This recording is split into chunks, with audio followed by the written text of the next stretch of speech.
გოდების უზოდებს აღნიშნული რომელიც მოხარდება იმ ინფრასტრუქტურის ეთნომოწყობათა გაკეთება პრევენციას გაკეთდეს და გადაადეს აუცილებელი არის ამისთვის შეეხება 1,727,000 ლარს რომელიც აჭარის ტელევიზია 4 წლის გაგრძელდა რასაც კანონიკურ უზრუნველყოფას მასშტაბით არ შეუძლია ადგილობრივ ბიუჯეტმა დავაფინანსოთ ასევე ცვლილება იქნება გატარებული ჯანდაცვის სამინისტროს ბიუჯეტში მადლობთ და ერთად გადავიდეთ მე ერთად შეკითხვებზე შეგვიძლია თავი გავაკეთო როგორ ვფიქრობთ მე დაეთანხმებით ამას გამომდინარე იქიდან რომ არჩევნების თარიღი უკვე ცნობილია საარჩევნო კანონმდებლობის მიხედვით კონკრეტულად კი 59 მუხლის საფუძველზე აკრძალულია ამ პერიოდში ბიუჯეტის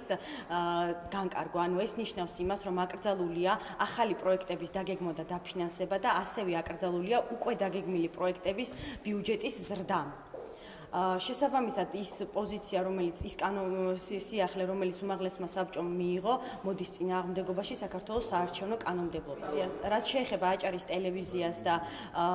ადლიის შემთხვევას ეს ის შემთხვევებია რომლებიც შეიძლება ჩვენ მივიჩნიოთ ფორს მაჟორად კერძოდ კი თუ არ მოხდებოდა აჭარის ტელევიზიის დაფინანსება ამ შემთხვევაში მთლიანად ტელეკომპანიის არსებობა შეექმნებოდა პრობლემა და იგივე ადლიის შემთხვევაც ეს არის ფორს მაჟორული სიტუაცია დანარჩენი რაც შეეხება სოციალურ და ჯანდაცვის საკითხებს ეს ის საკითხებია, რომლებიც უშუალოდ კავშირშია მოსახლეობასთან და უშუალო გავლენას ახდენს წინასაარჩევნო პერიოდში მოსახლეობის განწყობაზე ხელისუფლების მიმართ. ჩვენ კანონი გვაძლევს იმის საშუალებას, რომ ასეთ შემთხვევებში მივმართოთ სასამართლოს და შესაძლებელია ეს იყოს ის შემთხვევა, როდესაც საერთაშორისო გამჭვირვალობა საქართველოს მიმართავს სასამართლოს. საქართველოში დღეს მოქმედი საარჩევნო კოდექსის მიხედვით არჩევნების დღის გამოცხადების დღიდან აკრძალულია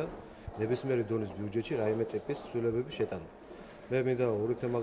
გამიჯნო ერთმანეთისგან ღონისძიებები, რომლებიც ამ ბიუჯეტის ცვლილებებით იყო შემოტანილი, ცოტა ადრე იყო დასაყენებელი და ამის შესახებ ჩვენ არაერთხელ გვაქვს განცხადებული როგორც ტელევიზიის, ასევე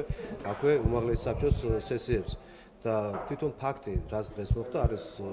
ჩვენი აზრით არის კანონდარღვევა და ამას აუცილებლად მიეცემა შესაბამისი სამართლებრივი შეფასება. მე იმედი მაქვს, რომ ისევე როგორც ჩვენი ფრაქცია, ასევე არასამთავრობო ორგანიზაციებიც ამ ფაქტთან დაკავშირებით თავიანთ კომპეტენტურობას იტყვიან და ეს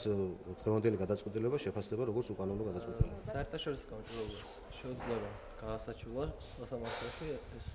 მათი უფლება არის, მაგრამ გამოვეხმარებოდი იმ კომენტარს, რომელიც რამოდენიმე ხნის წინ გააკეთეს, თუ შეიძლება ტელევიზიისთვის ბიუჯეტის გაზრდა ის არ არის კანონდარღვევა, რატო არის კანონდარღვევა სხვა დანარჩენ პროექტებთან მიმართებაში, რომელიც ერთი არის ტურიზმის განვითარების ნაწილში გამოყოფილი და მეორე არის იმისთვის, რომ მომდევნო შემთხვევაში არ მოხდეს ზიანის მიყენება რეგიონისთვის. არაერთხელ აღნიშნეს ხდომაზე, რომ არც არ არის ჩაწერილი აჭარის ავტონომიური რესპუბლიკის ბიუჯეტი, შესაბამისად, მე ვთვლი, რომ ეს კანონდარღვევა არის.